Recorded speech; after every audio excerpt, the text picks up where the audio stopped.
And we're back with more from Senator Bernie Sanders, who is not only a former presidential candidate, but the author of Our Revolution. Senator, is this the user's manual, owner's manual for the new democratic revolution? I think it is, John. I mean, what I try to do there, half of the book is talking about the campaign, why I ran for office, what we did well, what we didn't do well, the kind of excitement that we generated all over this country. But the other half of the book basically asks the question and tries to give the answer. How do we go forward? I am tired of watching television where you have a campaign which is about, Mr. Trump's attitude toward women versus Hillary Clinton's emails. You know what? Those are not the major issues facing America. The middle class of this country for 40 years has been in decline. Massive levels of income and wealth inequality. Why? What can we do about it? Why do we not guarantee health care to all people? How do we create a health care system that is cost effective and universal? What about a broken criminal justice system? Why do we have more people in jail than any other country? How do we invest in our young people so they don't end up in jail?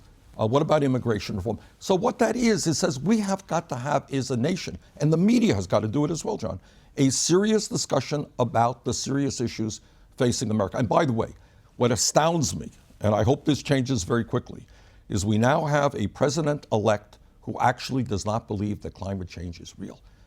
I worry very much what this means for our kids and our grandchildren and the future of this planet. And millions of people are going to have to tell him, Mr. Trump, you are dead wrong, and we're going to have to transform our energy system. But are you talking about marches on Washington? Are you? What's the action item for a nervous Democrat out there?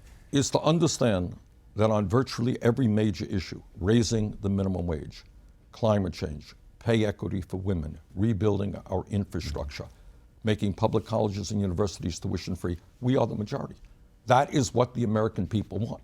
And the Democrats will win elections by pounding away on those issues and talking about not giving tax breaks to billionaires, undoing Citizens United, a disastrous Supreme Court decision. So we are the majority, and by the way, let's not forget Hillary Clinton did win more votes than Mr. Trump did. So pound away on the issues that bring people together, fight vigorously against all forms of bigotry. Who is the leader of the Democratic Party right now? Well, in the House, it's Nancy Pelosi. In the Senate, it is Chuck Schumer. And you're okay with that? I mean, you think people should look to them for guidance, or are there a lot of you? I'm not into leaders. Yeah. I am into building a movement which transforms this country and brings people together around an agenda that works for the middle class and working families of this country. Don't follow leaders. The next question is, Donald Trump has talked about infrastructure, spending a lot of money, getting people working again. Sounds like something you could sign on to. If it is a sensible infrastructure program, absolutely. Our infrastructure, roads, bridges, water systems, airports, rail, collapsing, we can put millions of people to work rebuilding the infrastructure. And when you say sensible, it sounds like he's willing to spend a lot of money to do it, put people back to work. Let's see the details, but in general, rebuilding our infrastructure is absolutely imperative for this country. Is there another area where you could find common cause? I am very proud. Look, I have been a leader in opposition to disastrous trade agreements for the first day that I was in the Congress.